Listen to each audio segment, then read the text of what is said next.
de Dieu, je vous salue dans le précieux nom de notre Seigneur Jésus-Christ. Je voudrais vous inviter à prendre vos Bibles avec moi. Exode 23, le verset 16. Il est écrit, « Tu observeras la fête de la moisson des prémices de ton travail, de ce que tu auras sémé dans les champs, et la fête de la récolte à la fin de l'année, quand tu recueilleras des champs le fruit de ton travail. » Exode 23, verset 16. Deutéronome 16, verset 9 à 10. Il a dit, tu compteras 7 semaines. Dès que la faucille commencera à entrer dans les blés, tu commenceras à compter les 7 semaines. Tu feras ensuite la fête des semaines pour l'Éternel, ton Dieu. La mesure en sera de la volonté que tu auras pu prendre en proportion de la manière dont l'Éternel, ton Dieu, t'aura béni. Actes chapitre 2, verset 1 à 4. Le jour de la Pentecôte, ils étaient tous ensemble dans le même lieu. Tout à coup, il vint du ciel un bruit comme celui d'un vent impétueux. Et il remplit toute la maison où ils étaient assis. Des langues, semblables à des langues de feu, leur apparurent, séparées les unes des autres, et se posèrent sur chacun d'eux. Et ils furent tous remplis du Saint-Esprit et se mirent à parler en d'autres langues, selon que l'Esprit leur donnait de s'exprimer. Et enfin, le verset 38 à 39, Pierre leur dit, repentez-vous et que chacun de vous soit baptisé au nom de Jésus-Christ pour le pardon de vos péchés et vous recevrez le don du Saint-Esprit. Car la promesse est pour vous, pour vos enfants et pour tous ceux qui sont au loin, en aussi grand nombre que le Seigneur notre Dieu les appellera. Tendre Père, donne béni ta parole. Inspire-nous, ouvre l'entendement de ton peuple et donne-nous le message pour galvaniser la foi de ton peuple afin de faire ton œuvre. À la gloire de ton nom, nous avons prié. Et tout le monde dit Amen. Voilà, ce matin, nous allons parler de la Pentecôte. Vous savez que l'Église chrétienne a 2 grandes fêtes. La première, c'est la Pâque. La Noël n'est pas en réalité une fête chrétienne, mais l'Église l'a contextualisée, s'en est appropriée. Mais les 2 grandes fêtes de l'Église sont la Pâque, qui nous parle de, n'est-ce pas, le salut, la mort et la résurrection de Jésus. Et la deuxième grande fête, c'est la Pentecôte. Le jour où le Saint-Esprit est descendu sur terre. Nous avons lu 2 textes. Le premier, les 2 premiers dans l'Ancien Testament et les seconds, les 2 autres dans le Nouveau Testament. Si j'ai un titre à donner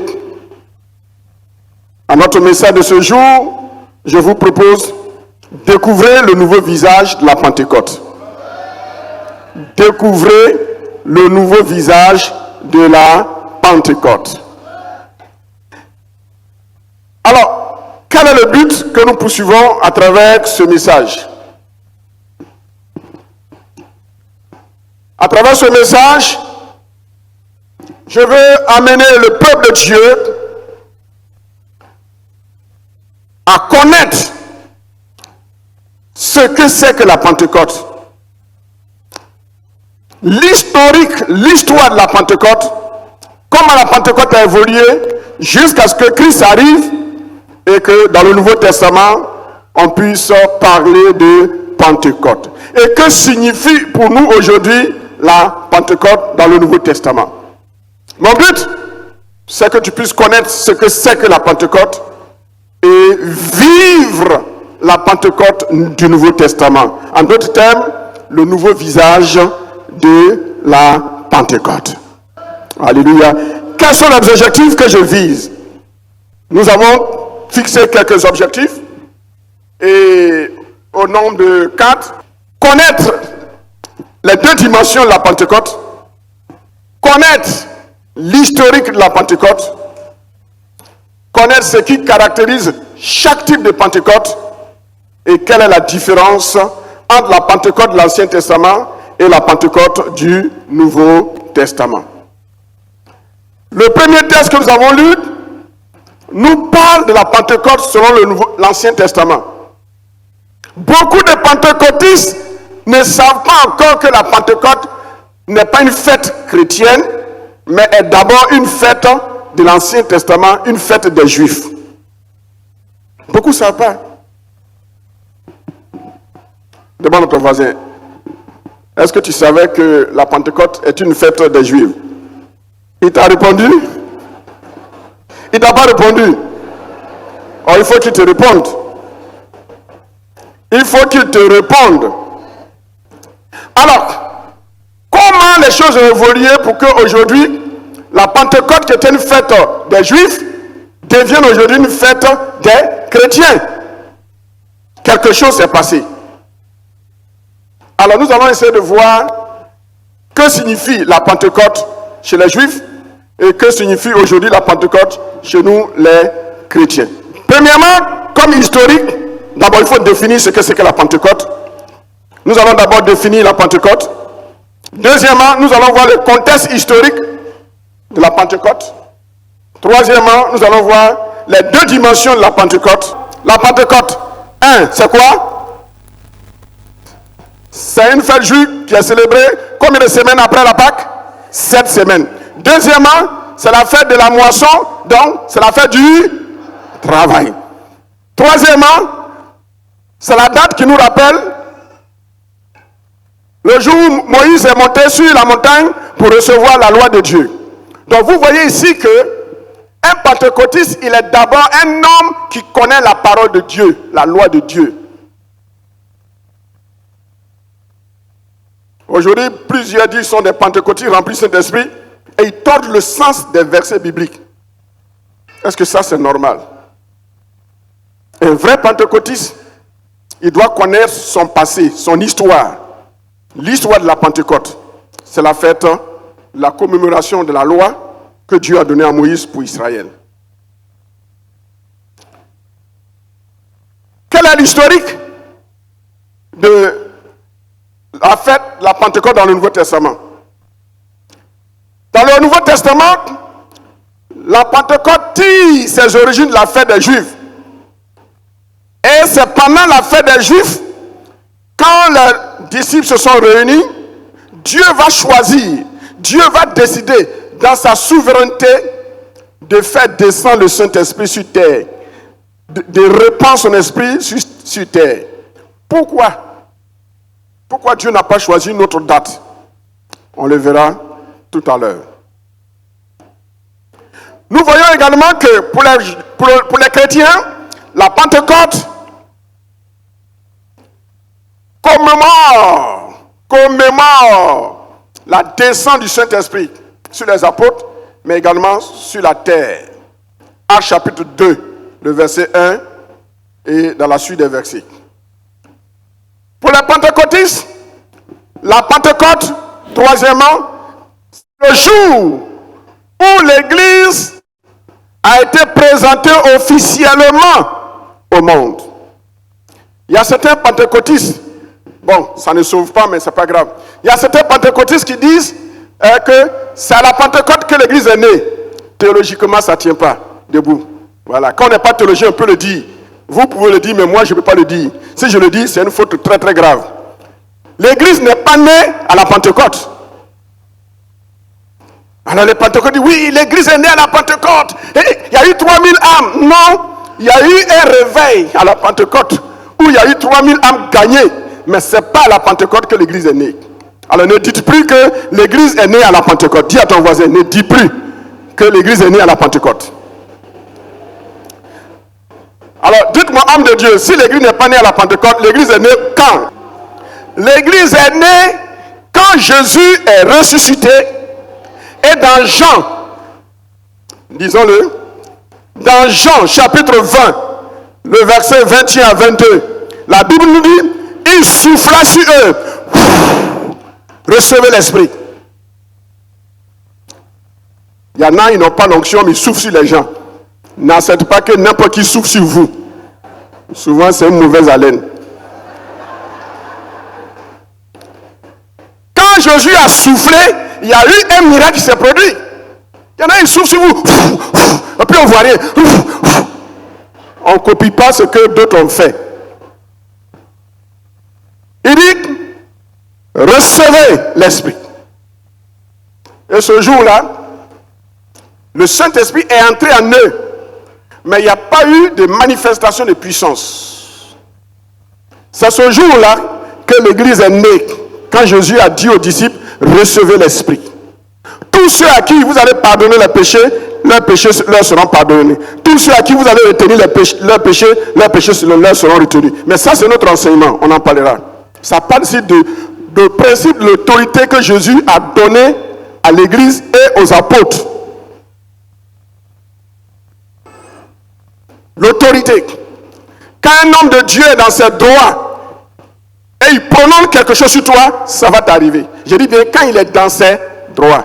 Parce qu'il y en a qui en abusent. Cette autorité que Dieu a conférée aux apôtres, il dit ceux à qui vous allez pardonner leurs péchés leur seront pardonnés. Mais ceux à qui vous allez retenir leurs péchés leur seront retenus. C'est notre enseignement. C'est pas l'ordre du jour. Donc l'Église est née ici en Jean 20, versets 21 à 22. La Pentecôte, c'est la présentation officielle du bébé qu'est l'Église naissante au monde. Pour comprendre, quand le bébé naît, ce n'est pas le même jour qu'on vient le présenter dans le temple. Chez les Hébreux, c'est le 8e jour qu'on présente l'enfant au temple. Mais chez nous, les chrétiens, ça varie. Ça peut être 1 mois, ça peut être 2 semaines, 3 semaines. Tout dépend de l'état de santé de l'enfant. Alors je profite pour dire au bébé, ce n'est pas une tradition. Et je veux que ça change. Je veux que ça change. Donc en même temps, je ouvre une parenthèse. Ça commence à devenir une coutume dans l'église.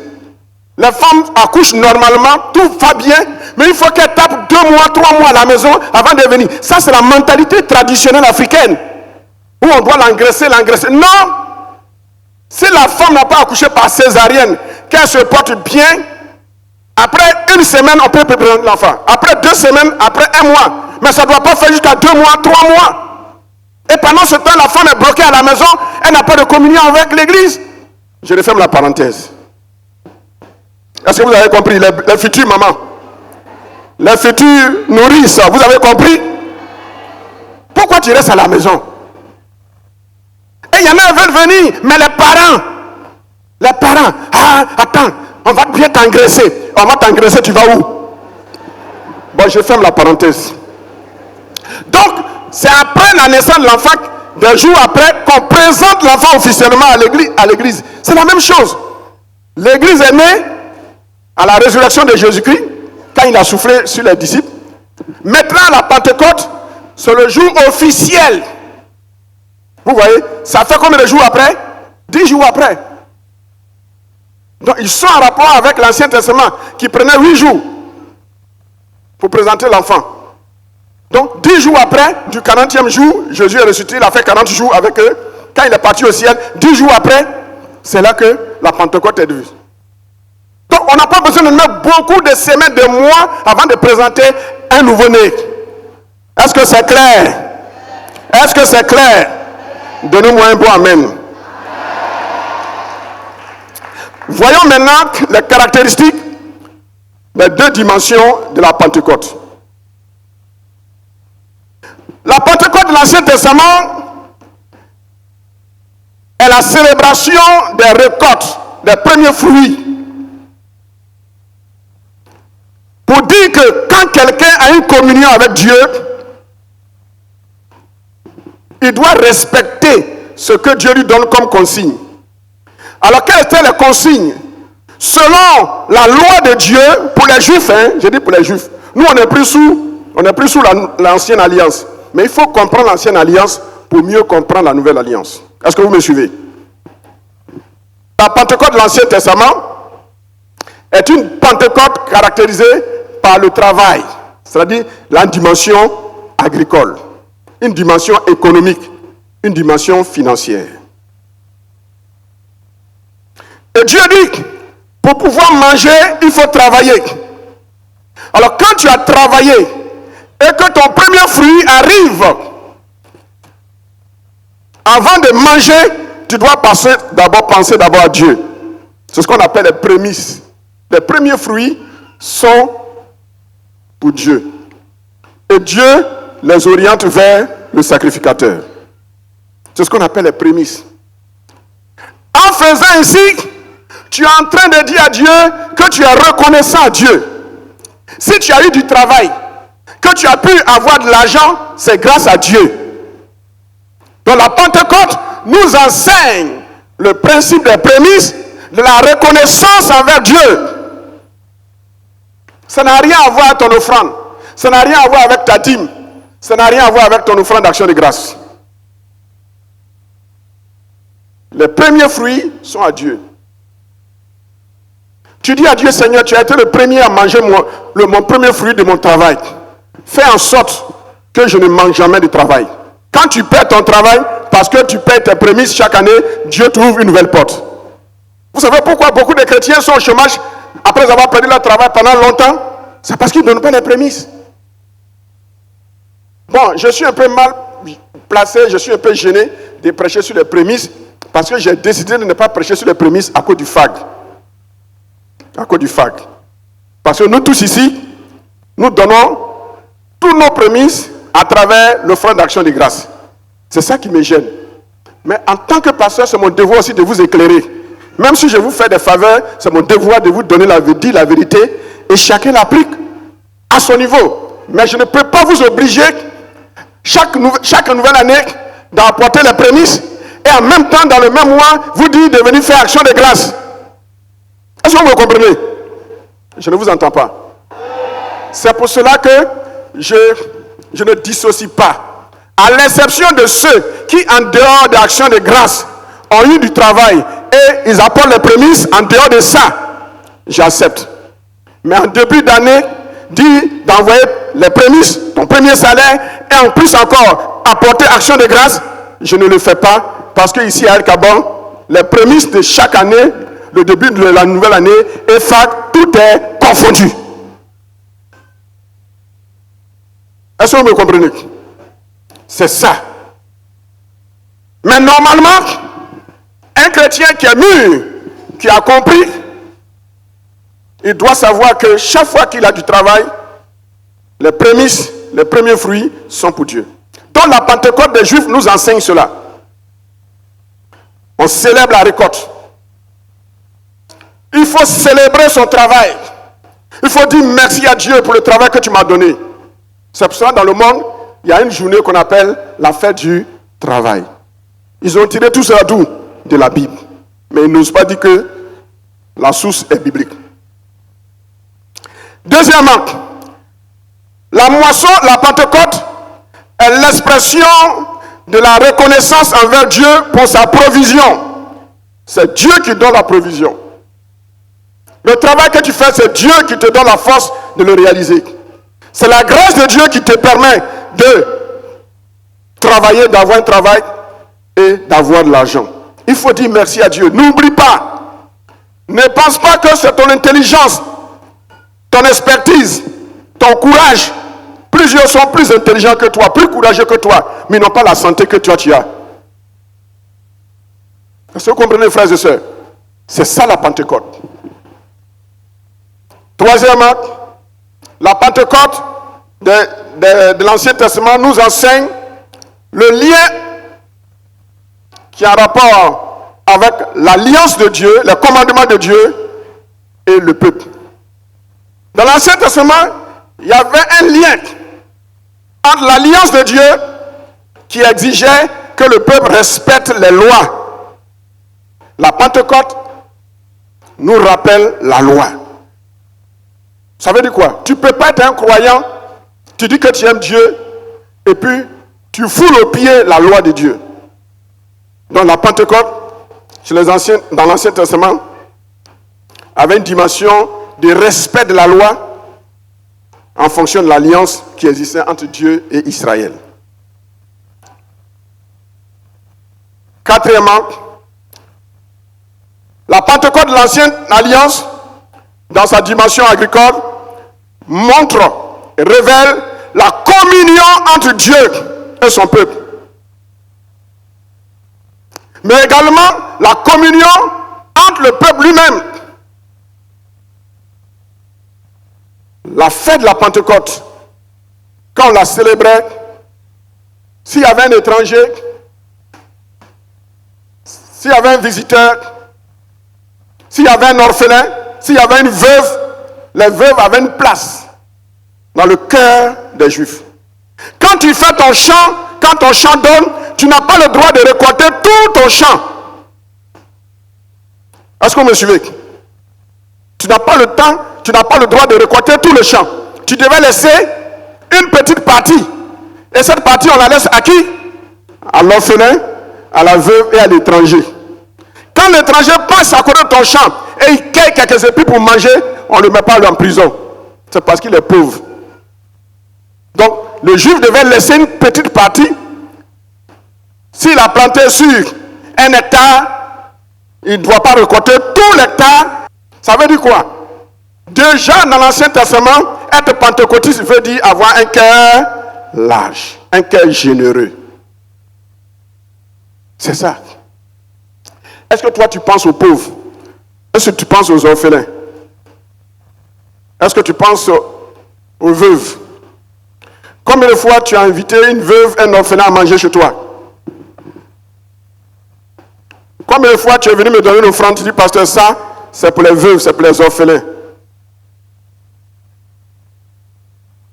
Et tu dis que tu es pentecôtiste.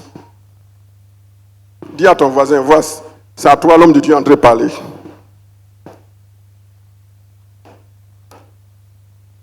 En un mot, la Pentecôte de l'Ancien Testament avait une dimension agricole de portée économique. Donc, si on doit résumer, la Pentecôte de l'Ancien Testament, c'est le travail et l'argent. Venons maintenant dans la dimension de la Pentecôte du Nouveau Testament.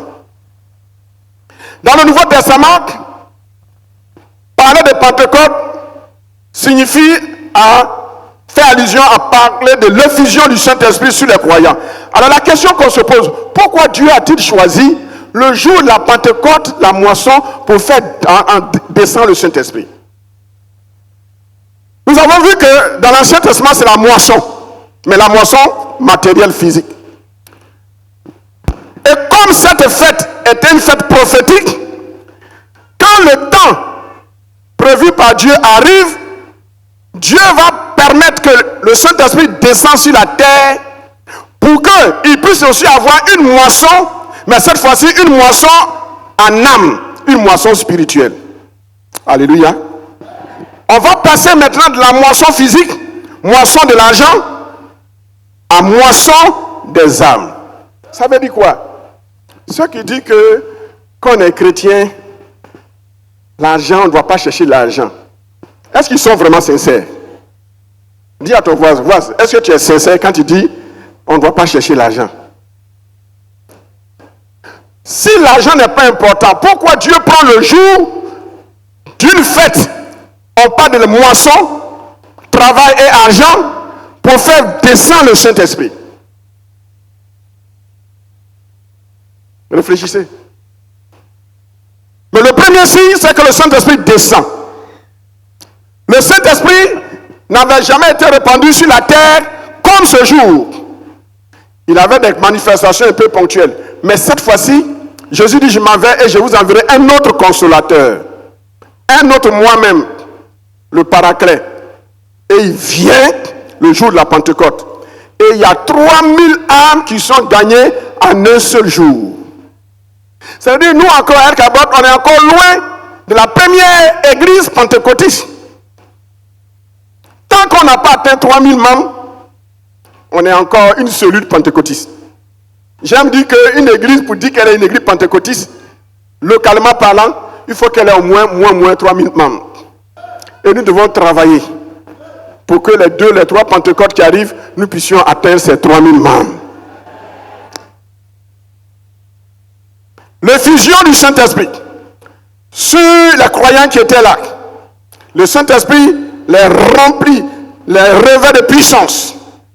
Deuxièmement, la dimension spirituelle de la Pentecôte est une dimension charismatique. charismatiques. C'est-à-dire, la puissance du Saint-Esprit vient sur eux. On ne peut pas être pentecôtiste et être un chrétien froid. Chanter des cantiques froids. Une prédication froide, glacée, congelée. On ne peut même pas chasser un petit démon. Et on dit qu'on est pentecôtiste. Non, non, non, non. Un peuple pentecôtiste, c'est un peuple parmi lequel tout chrétien rempli de cet esprit est capable de chasser les démons. Il n'y a pas de spécialistes de délivrance. Mais il y a des gens qui ont l'expérience et à qui Dieu a fait la grâce d'avoir des essais ministères. Sinon, tout chrétien doit être capable de prier pour les malades à la maison chez lui, doit être capable de chasser un démon. Quand tu as chassé, que le patron des démons résiste, alors tu viens voir le pasteur, tu viens voir le groupe de délivrance. N'allez pas fatiguer les frères et les soeurs de la délivrance. Pour un petit mal de tête, il faut aller voir, un pasteur va prier pour toi. Un délivrant, tu es capable toi-même de t'imposer la main, au nom de Jésus-Christ de Nazareth, par l'onction de la Pentecôte, maladie, sors de mon corps. Est-ce que ça c'est compliqué? Est-ce qu'on a besoin d'avoir un doctorat dans ça? Demande à ton voisin.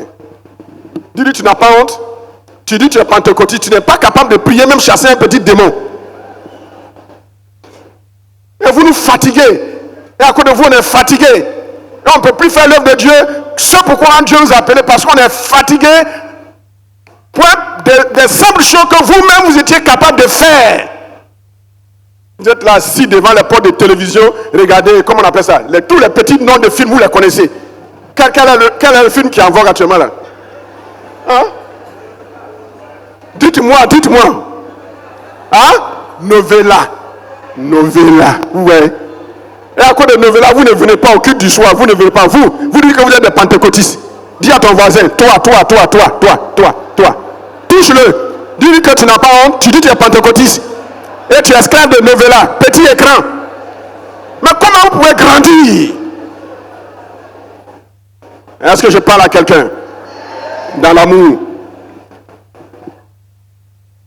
Frères et sœurs, tant que vous n'allez pas vous défaire de ces liens, vous allez devenir esclave de la chair et de l'ennemi. L'ennemi peut facilement rentrer dans votre maison et vous perturber. Parce que quand l'ennemi vient, il ne voit pas le feu du Saint-Esprit dans votre maison. Parce que vous les ouvrez tout le temps devant Novelas. Novella devient un point de contact. Un chrétien pentecôtiste qui est rempli de Saint-Esprit, il est capable de chasser les démons. Il prie pour les malades et les malades sont guéris. Et il vient voir le pasteur. Et maintenant le pasteur sécurise. Voilà notre travail. Vous imaginez, vous pensez que vous êtes 1000 combien, 500? Moi je peux prier pour vous tous.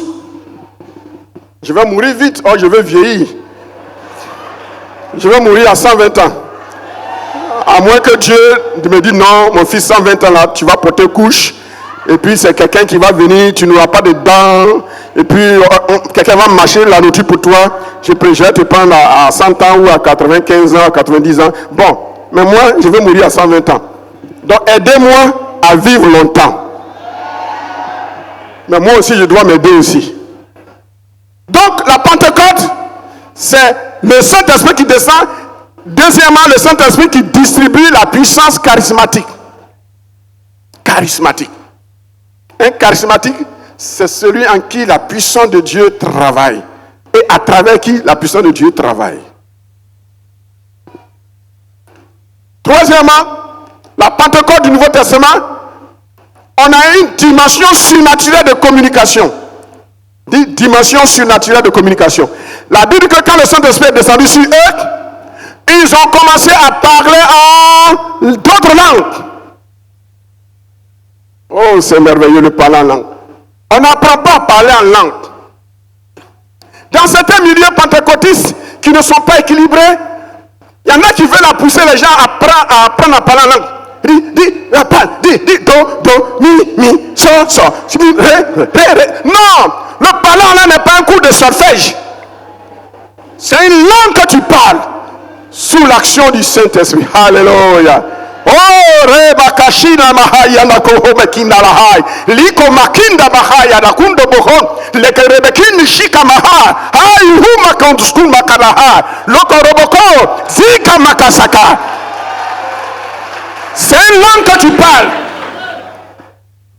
C'est arabe, je ne sais pas. C'est hébreu, je ne sais pas. Hindou, je ne sais pas. Chinois, je ne sais pas. Baoulé, je ne sais pas. Mais, tu parles. Ce n'est pas un apprentissage de bébé. Do, do, mi, mi, ré, so, so, soro, soro, soro. Non. C'est pas. Ne jouez pas avec ça. Est-ce que je parle à quelqu'un? Est-ce que je parle à quelqu'un? Et le parlant en langue doit évoluer. Il doit être bonifié. Alléluia. Quatrièmement, quand le Saint-Esprit vient, il nous apprend à faire des choses improvisées. Et c'est le seul point que les pentecôtistes ont pris, l'improvisation. Il a dit tout à coup. Quand on n'est pas pentecôtiste, le programme qu'on a fait depuis petit 1, petit 2, petit 3 jusqu'à 7 ou 10, on doit respecter ça scrupuleusement. C'est la même cantique. C'est la même homélie. Dogmatiquement, rationnellement, intelligemment, rationnellement. Non, un peu pentecôtiste. Si on a besoin de se préparer, je me suis préparé ce matin. Fulgence et moi, on s'est dit, ce que nous avons voulu faire, la Saint-Esprit a changé, à l'amont sur la chair. Il dit, on va passer à l'écoute de la parole de Dieu. Tout notre programme qu'on a fait, lui et moi en bas là, il a tout mélangé. J'ai dit, foule, on n'a qu'à suivre le monsieur, il est dans la vision. Sinon, ce que lui et moi on a dit là, on devait faire la Sainte-Seine, on devait faire le front, on devait faire la résonance, et puis maintenant la prédication allait venir. Parce que les prédications tuent les messages dans les esprits. J'ai décidé que les annonces soient faites désormais avant que je prêche. J'ai dit ça, on a arrêté. Au moins, le président des séances, celui qui a l'autorité, il dit, on va écouter la parole de Dieu. On est rentré. Parce qu'il a senti que c'était le moment, l'onction, l'atmosphère était favorable pour écouter la parole de Dieu. Si on avait raté ça, on allait passer de côté. C'est ça un peuple pentecôtiste. On se prépare rationnellement, intelligemment, mais on dépend du Saint-Esprit, du mouvement. Et nous mène où il veut. Alléluia. C'est pourquoi un leader pentecôtiste, c'est vrai qu'il doit faire ce que Dieu lui dit de faire. C'est pas au peuple de lui dire ce qu'il doit faire. Mais un leader pentecôtiste, c'est quelqu'un qui est attentif à ce que le peuple lui dit. À ce que ses collaborateurs lui disent. Il peut décider de faire quelque chose, il est convaincu. Mais si ses collègues, ses conseillers lui disent, fais comme ça, il doit savoir que Dieu est avec eux. Et quand Dieu est avec le peuple, tu suis le peuple en tant que leader. Quand Dieu n'est pas avec le peuple, c'est le peuple qui doit te suivre toi en tant que leader, parce que Dieu est de ton côté. Un peuple pentecôtiste n'est pas dogmatique. Un leader qui a toujours raison, il n'est pas pentecôtiste. Tu as toujours raison, parce que tu es chef. Tu n'es pas un pentecôtiste. Un pentecôtiste, de temps en temps, il doit avoir tort, savoir que la raison est de l'autre côté. On a décidé. Si c'était avant ce qu'on lui et moi on a décidé, c'est ce qu'on allait faire. Mais cet esprit dit, écoute, le pasteur laïque, c'est le moment de prêcher. C'est ça. Tout à coup, j'annonce à quelqu'un, tout à coup dans cette semaine, quelque chose d'imprévu va t'arriver. Est-ce que je parle à quelqu'un? Quand le tout à coup de Dieu arrive, il bouleverse nos plans dogmatiques. Tout à coup. Ils ont commencé à parler en d'autres langues.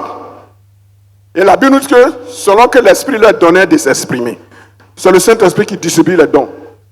Peuple de Dieu, un peuple pentecôtiste, c'est un peuple qui se laisse diriger par le Saint-Esprit. Quatrièmement, dans la dimension spirituelle de la Pentecôte du Nouveau Testament, la place de l'unité. Ils étaient tous ensemble, frères et sœurs. Tant qu'il n'y aura pas l'unité dans les départements, dans les comités, tout ce que nous ferons sera soldé par un échec. Notre Dieu, il est le Dieu de l'unité. Il faut que nous travaillions dans l'unité. Quand un département de l'église a un programme, que le programme est bien ficelé, ce n'est plus un programme du département, c'est un programme de l'église. Puisque les départements travaillent pour l'église. Quand il y a une évangélisation, un voyage missionnaire, ce n'est pas une affaire de Ekem. Ekem est devant, mais c'est une affaire de tout le monde. Quand il y a une affaire d'achat de terrain, ce n'est pas une histoire des administrateurs, du pasteur, c'est une affaire de tout le monde. J'ouvre une parenthèse. Le propriétaire du terrain m'a appelé, il dit, vous êtes à quel niveau? Je lui ai dit, on est en train de se préparer. Qu'on arrive. Bientôt, on va atteindre la moitié comme avance. On dit à ton voisin, Dieu attend ta contribution. Je sais que vous avez déjà donné, mais on ne vous a pas mis un deuxième poids. C'est le poids de l'action de Grafag qu'on a transposé sur l'achat du terrain, à l'exception de ceux qui avaient déjà honoré leur engagement de FAG. Frères et sœurs, un peuple pentecôtiste, c'est un peuple qui travaille, mais c'est un peuple qui sait donner pour l'œuvre de Dieu. Dans 2 semaines, on doit répondre à la convocation du vendeur. Est-ce que Dieu peut compter sur vous? Les équipes que nous avons formées, je profite pour vous encourager. Faites l'effort. Je ne vous mets pas une pression, mais je vous encourage. Je veux booster votre foi. Tout à coup, quelque chose va se passer dans ta vie. Si tu prends la décision d'honorer ton engagement pour que ce terrain, nous ne puissions pas le rater, tu vas expérimenter le tout à coup. Ça va commencer même cette semaine, avant la fin de ce mois. Le tout à coup va s'accomplir dans ta vie. Avant la fin du mois de juin, le tout à coup tu vas expérimenter le tout à coup de Dieu. Quand le tout à coup de Dieu arrive, il nous surprend. La Bible dit qu'ils furent tous remplis du Saint-Esprit et se mirent à parler en d'autres langues. Et qu'est-ce qui s'est-il passé? Le peuple juif, les visiteurs, les voyageurs, quand ils sont venus, quand ils ont vu ce qui se passait, ils se sont dit, mais ces gens-là, ils sont pleins de vin doux. Un vrai pentecôtiste, il est toujours critiqué. Un vrai pentecôtiste, il est toujours mal jugé. Parce que tu es dans une dimension que ceux qui te jugent ignorent et ils ne connaissent pas. Et en Afrique, quand on ne connaît pas, on dit c'est sorcellerie. C'est sorcellerie. Quand on ne connaît pas, on dit c'est sorcellerie. Cessez de juger ce que vous ne connaissez pas. Sinon, vous allez vous attirer des punitions inutiles. Quand vous ne connaissez pas la source de la puissance de quelqu'un, gardez-vous de dire que c'est du diable. Jusqu'à ce que Dieu vous révèle que le monsieur là, il est faux. Alors, vous prenez vos responsabilités. Quand le Saint-Esprit agit, il y a des choses extraordinaires qui s'opèrent. Comment identifier, localiser quelqu'un dans son problème, l'heure à laquelle, la minute à laquelle la personne souffre ou vit une expérience, Dieu te révèle ces choses. C'est la puissance du Saint-Esprit. Il est là pour que nous puissions expérimenter à nouveau ce que nous avions connu ici dans cette église à ses débuts. Comment le Saint-Esprit dévoilait les cœurs. Nous avons besoin de retourner à notre première source pentecôtiste. Alléluia. Oh, une église pleine d'amour. Mais plus l'église grandit, plus les disparités commencent à s'installer. Ne permet pas à une disparité d'arriver dans l'église par toi. L'unité, c'est le moteur que Dieu utilise pour propulser l'œuvre de Dieu. Célébration, soyez unis. Soyez unis. Ne vous combattez pas entre vous-mêmes. C'est un non-sens.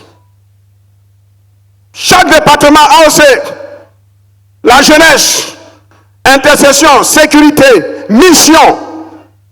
Soyez unis. Dieu travaille dans l'unité.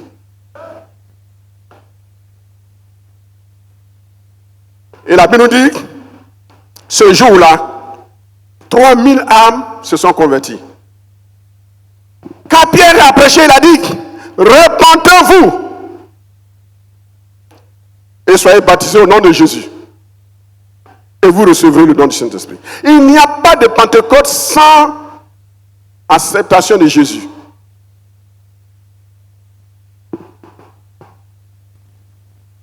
Frères et sœurs, la Pentecôte, c'est elle qui nous donne l'énergie pour l'évangélisation et pour la mission.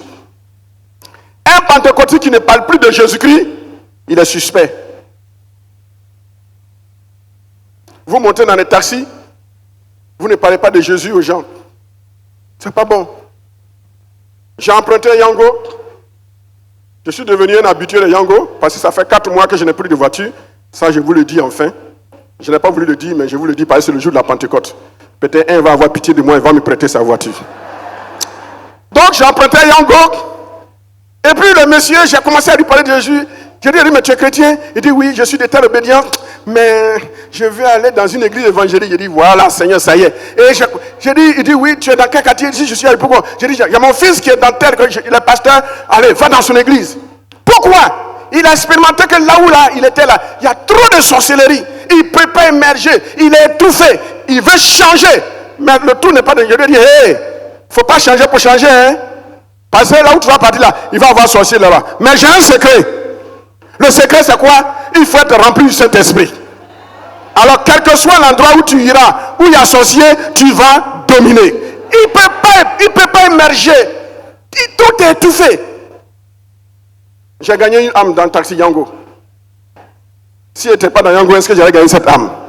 Tout ce que Dieu fait est bon. Bref, donc, la Pentecôte nous donne la vision missionnaire. Et l'église, bientôt, nous allons aller en mission. Alors, il y en a qui peuvent se dire, mais on a un problème d'argent. Pourquoi Pedro autorise un voyage missionnaire? Vous avez pensé à ça, non? Vous avez pensé à ça? Si vous n'avez pas pensé à ça? Non, ceux qui ont pensé à ça, vous êtes vraiment sincères. Levez la main. Je vous bénis. Si tu as pensé à ça, voilà, tu n'as pas péché. Que Dieu te bénisse. Parce que tu as été sincère. Vous qui n'avez pas pensé à ça, vous êtes mûrs. On est ensemble. Alors, vous savez, vous voulez acclamer? Vous voyez, Dieu, il a un père. Il est aussi comme un mari. Quand une femme veut quelque chose de son mari, elle sait comment, avec sincérité, elle va amadouer le cœur de son mari. Elle sait ce qu'elle va faire pour que le cœur de son mari soit content. L'enfant qui veut quelque chose de son père, il fait ce que son père désire. Et il réjouit le cœur de son père. Et en réjouissant le cœur de son père, quand il va présenter sa doléance, son père exauce facilement. Dieu est le Dieu de la mission. Nous, on cherche l'argent pour acheter terrain. Terrain là, c'est pour Dieu, il sait. Mais c'est face à notre besoin d'avoir un terrain pour élargir l'œuvre de Dieu que les besoins, le vrai besoin de Dieu se présente. Le vrai besoin de Dieu, c'est quoi? C'est le salut des âmes. Alors nous sommes en train de dire à Dieu, Seigneur, on a besoin d'argent de millions. Mais en même temps, voici ton œuvre qui est là. Seigneur, tu sais, on n'a rien. Mais nous allons faire le sacrifice pour pouvoir aller en mission. Mais Seigneur, ne nous oublie pas. Voilà le message. Ne nous oublie pas. La veuve que nous avons reçue, ce n'était pas le moment de la recevoir. Mais pourquoi je l'ai fait?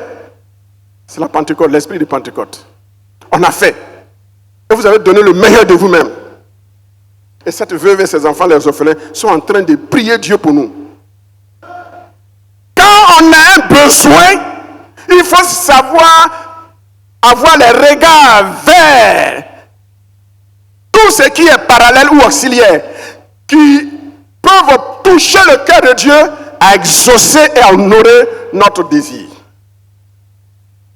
Mais il faut le faire en symbiose, en synergie.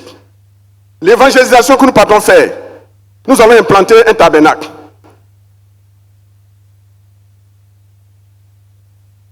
Le fruit de mon voyage aux États-Unis nous a permis d'avoir quelques millions qui nous permettent d'avoir 5 tabernacles. Également, Times Square Church nous a donné presque 6 millions. Mais eux, leur argent là, ils ne mettent pas ça dans acheter terrain, dans construire terrain. Non, non, non. Église, non, non. Eux, c'est le voyage missionnaire, l'œuvre sociale. Donc, cet argent va être utilisé pour l'œuvre sociale. Nous sommes en train de dire à Dieu que Seigneur, nous avons un besoin crucial. Il nous faut 400 millions. Bientôt, on va atteindre la moitié. Nous comptons sur toi. Mais on ne va pas rester là à attendre. Tant qu'on n'a pas eu les 400 millions, on ne peut pas faire autre chose en rapport avec la mission. Non. Nous voulons faire la leçon à Dieu. On n'a rien. Notre priorité, c'est avoir tant de millions. Mais Seigneur, en attendant que ça vienne, nous, on s'en va faire ton œuvre. Alléluia. Voici la leçon que nous voulons faire à Dieu. Comme la Bible nous dit, au temps de Moïse, Moïse a donné une leçon à Dieu. Il a dit au peuple, n'apporte plus l'argent.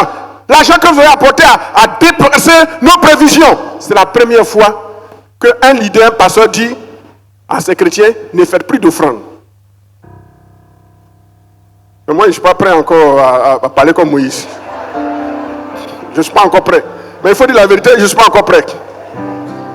Quand on va construire le temple, on va réaliser nos projets sociaux. Alors, un jour, je peux dire, frère, oh, je suis content. Allez à la maison avec votre argent. Vos dîmes, vos offrandes, je ne prends plus. Mais ceux qui sont vraiment convertis là, ils vont prendre l'argent pour me lapider. Que le Seigneur bénisse son peuple. Alors, on va atterrir. La mission est au cœur d'un peuple pentecôtiste. Peuple de Dieu, n'oubliez pas. Si notre cœur ne pense pas en mission, c'est que nous sommes loin du cœur de Dieu.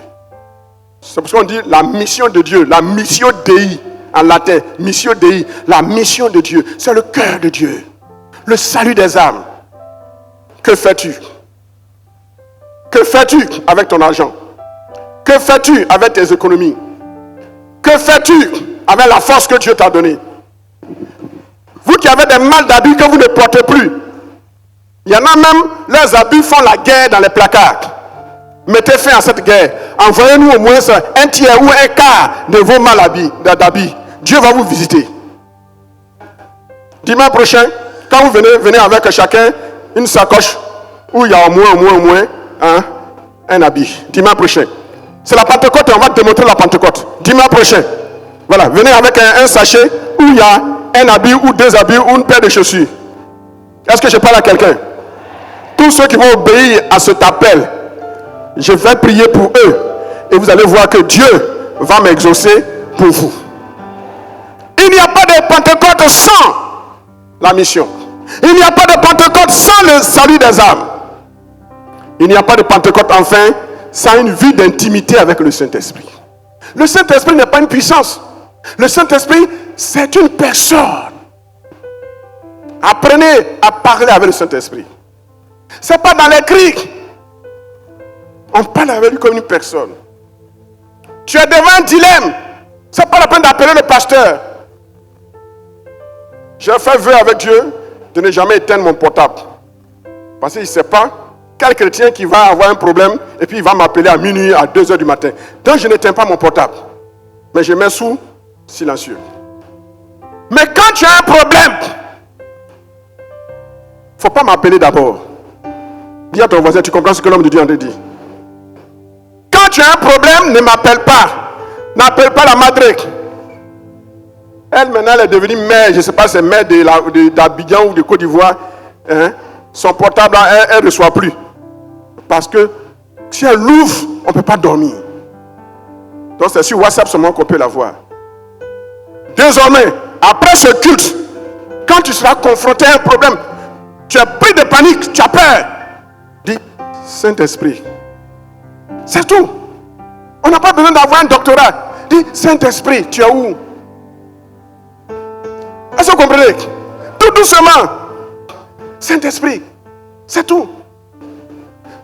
Il est appelé le Parakletos. Parakletos est composé de deux mots. Para, qui veut dire à côté. Et puis Kletos, qui vient du verbe kaleo, qui veut dire appeler. Donc le Parakletos c'est quelqu'un qui est appelé à côté de toi pour jouer un rôle de conseiller, un rôle de consolateur, un rôle de défenseur. Donc, quand tu as besoin de conseils, il ne faut pas appeler le pasteur, ni la femme du pasteur, ni l'ancien, ni le pasteur laïque. Dis, Saint-Esprit, qu'est-ce que je fais? On n'a pas besoin d'avoir un doctorat. Tu dis, Saint-Esprit, qu'est-ce que je fais dans cette situation? Et tu vas voir une parole douce va jaillir dans ton cœur. Saint-Esprit. Le Saint-Esprit, il est conseiller en esthétique.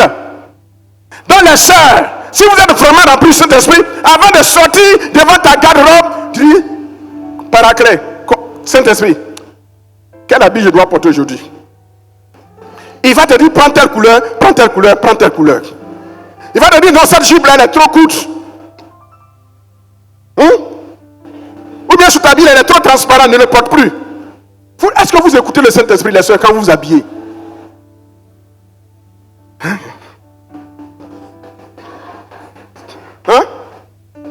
Vous avez le Saint-Esprit, et puis vous portez habillé comme ça? Où toute la poitrine est exposée. Même les vieilles femmes sont tombées dans ce lot. Hier, j'ai prié pour une vieille femme. C'est exposé. Donc, j'ai prié pour elle, puis j'ai la tête en l'air comme ça, au nom de Jésus. Au nom de Jésus. Au nom de Jésus. Au nom de Jésus. Au nom de Jésus.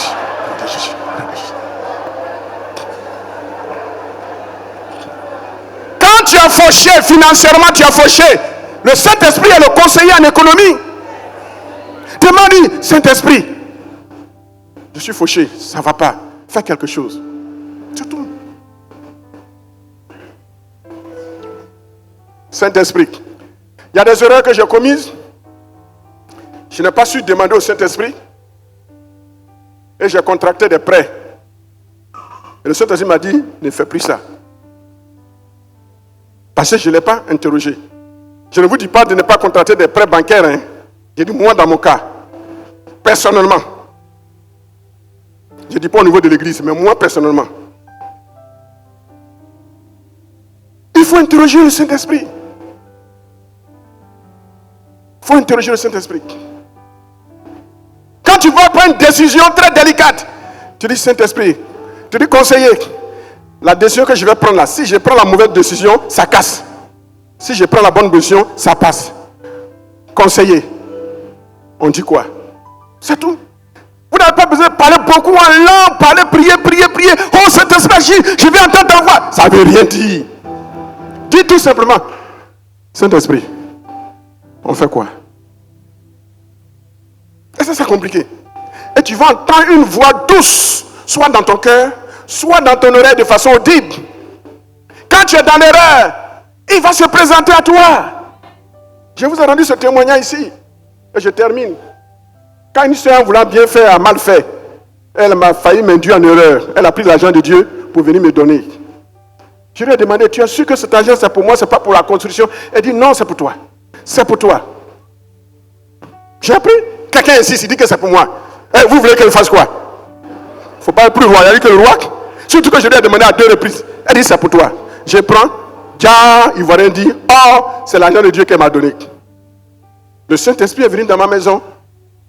C'est une grâce. Il a rempli la maison où j'étais, la chambre. Il dit, mon fils, mon argent. Clairement, mon fils, mon argent. Et je dis, quel argent? Il dit, mon argent.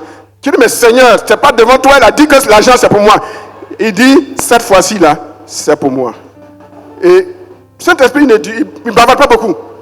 Et puis, la présence est sortie, est partie. Le Saint-Esprit, c'est une personne, ce n'est pas une puissance. Apprenez à parler avec Dieu. L'intimité, ce n'est pas dans les cris. Et pour nous, être pentecôtiste, c'est faire les choses chaudes. J'ai pris de l'âge. Je ne prêche plus comme un pentecôtiste avant. Si c'est avant, là, le coin est gâté, je vais transpirer. Et puis je suis essoufflé vite. Vous voyez, ça fait presque 1 heure que je suis en train de prêcher. Mais j'ai compris que être pentecôtiste, c'est pas dans les mouvements, c'est pas dans les transpirations. Dans ça là, un jour ton patron va se déchirer. Il y en a la chemise est déchirée, leurs vestes sont déchirées. Parce qu'ils veulent le pentecôtiste. Quand tu portes près le corps, il ne faut pas faire des mouvements en désordre. Le Saint-Esprit aime les mouvements, mais le Saint-Esprit est d'abord, il est le Dieu de l'intimité, de la douceur. Quand tu as une intimité avec ta femme, est-ce que vous criez? Non, des petits gestes, des petites paroles d'amour. Saint-Esprit, c'est comme ça. Quand ça ne va pas, Dieu dit Saint-Esprit, ça ne va pas. Quand tu t'es trompé, dis Saint-Esprit, je demande pardon, je me suis trompé. Aide-moi. Qu'est-ce que je dois faire? Il va te dire ce que tu dois faire. Il va te dire, va voir l'homme de Dieu. Mais commence par là. Si tu commences par ici, tu vas te faire smacher. Saint-Esprit est un conseiller. Il est un consolateur. Quand les sorciers viendront pour t'attaquer, alors le Saint-Esprit va te dire, lève-toi. Il y a un ennemi dans ta maison. Et tu te lèves et tu commences à bombarder. Bientôt vous allez passer les examens. Saint-Esprit est là. On te lit la question. Une équation à deux inconnus, tu ne comprends pas. Tu dis Saint-Esprit, comment je dois faire? Et puis il va t'inspirer cette équation. Voilà comment on la résout. Voilà, tel exercice que tu as fait tel jour. Voilà, utilise la même démarche. Le Saint-Esprit, il nous donne la sagesse. Il nous donne la sagesse. Quelle est la différence en conclusion entre la Pentecôte de l'Ancien Testament et la Pentecôte du Nouveau Testament? La différence, c'est que la Pentecôte de l'Ancien Testament préfigurait la Pentecôte du Nouveau Testament en parlant du travail, de l'activité et de l'argent. Dans le Nouveau Testament, la Pentecôte nous parle du travail spirituel, du travail missionnaire, mais qui a besoin de l'argent pour aller ensemble. La Pentecôte de l'Ancien Testament et la Pentecôte du Nouveau Testament sont complémentaires pour un seul but, que Dieu soit glorifié. Vous avez été édifié? Partagez ce message et transformez une vie. Pour plus d'enseignements, abonnez-vous à nos pages. Que Dieu vous bénisse.